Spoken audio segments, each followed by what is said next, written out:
Welcome, everybody, to this edition of Valpo Basketball Weekly, presented by Lakeshore Bone and Joint Institute. Brandon Vickery with you. Glad to be joined by the head coach of the Valpo men's basketball program, Roger Powell Jr. And this is an exciting time of year. The season tips off tomorrow night, the regular season getting underway right here in Valpo at the Athletics Recreation Center. And Coach, just what's the excitement like for you to start a season, and how special will it be to play a regular season game with this group for the first time tomorrow night? Oh man, it's so exciting. I think the exciting part is for my guys. We've been battling with each other, competing with each other in practice, working for months now, and to be able to get and play a game, to start a college basketball, and all that is just, it's awesome. And I think my guys are fired up for it, and can't wait to get in front of our fans again and start building this season, seeing what story unfolds. You've talked about how the success of the players who were on the team last year helped you set this table to bring in a higher level of recruit in the transfer portal. How did that unfold? What can you tell us about the transfers that you brought in? Well, I think since we've been able to since we've taken over the program, we haven't really been able to get transfers that have done things at the Division I level, and even I guess you can say guys that have played in leagues comparable or better that have produced.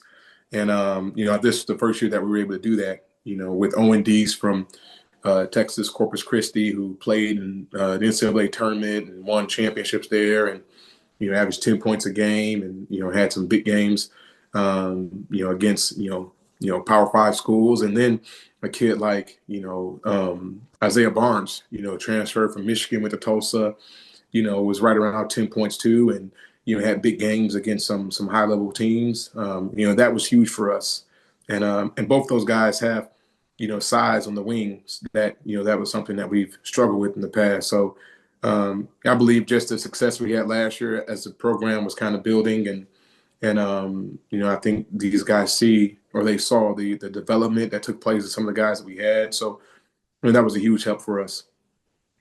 And recruiting freshmen has always been one of your specialties here in the program. You're one of four programs in the country that have had the league's freshman of the year each of the last 2 years. Let's talk about this year's freshman class. What can you tell us about that group? Oh man, I mean it's another dynamic class. Obviously you guys got to see what JT did, in our exhibition game, and he actually had a great scrimmage also, and he continues to develop his confidence is starting to kind of come. He's shooting the ball at a high level, so we're super excited about him.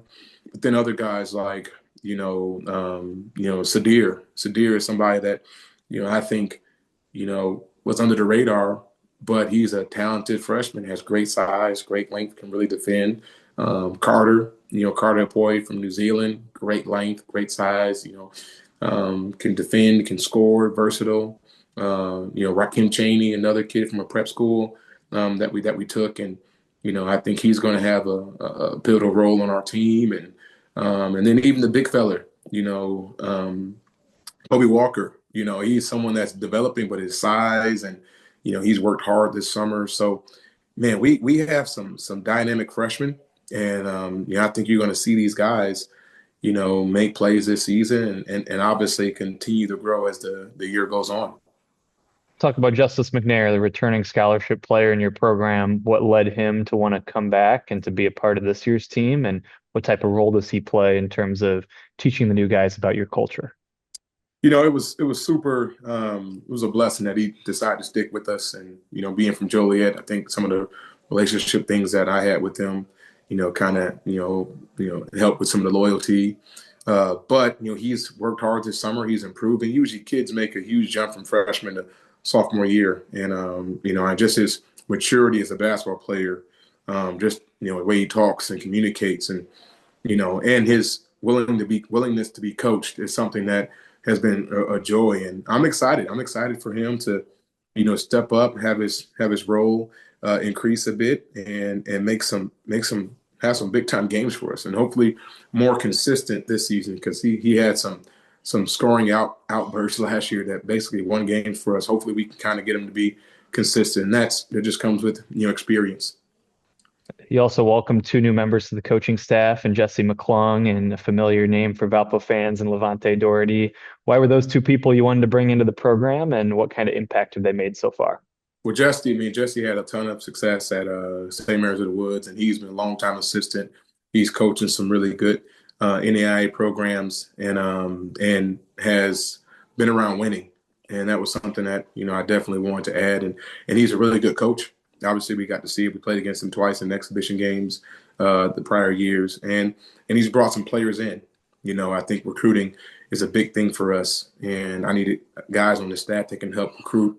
I needed coaches that can get players just because, you have to refill rosters. And I think Jesse is a guy that has proven even this year, we're bringing, almost four players to our program, and four of those players are going to have a role for us. So, that's been huge. The other thing is, Levante being, my first recruit at Valpo when I was assistant Bryce, and being from Chicago, transferring in from, South Florida, and then being an all-league player, playing in some big tournament. Like, his story basically is the story of kids that we're trying to recruit, and obviously the loyalty is a big issue.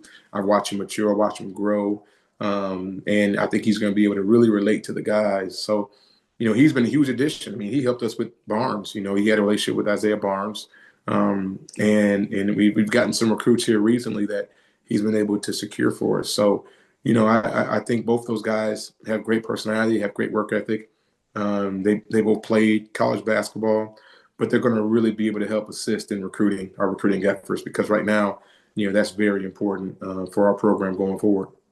Last thing, let's look ahead to tomorrow's game specifically. What can you tell us about Eastern Illinois, and what are the keys to be successful and start out 1-0 tomorrow night? So, they're a competitive team. Obviously, they got some guys coming back with Frooster and Jacoby. So they have some continuity with their team. We beat them last year, so they're going to have a little edge coming in. But they play a good style of basketball. We're going to have to be competitive. We're going to have to be focused because they run a lot of screens and off-ball screens, and they try to catch you by causing confusion and getting easy buckets. We have to lock into that. And then one of the things that they do, I mean, obviously Jacoby, I mean, he's led their league in offensive rebounds. So, just really, he's going to be someone that has played. This is his last year. So, he's going to be on the glass, going to put foul pressure on us. So, we have to be disciplined, and, we have to continue to just grow.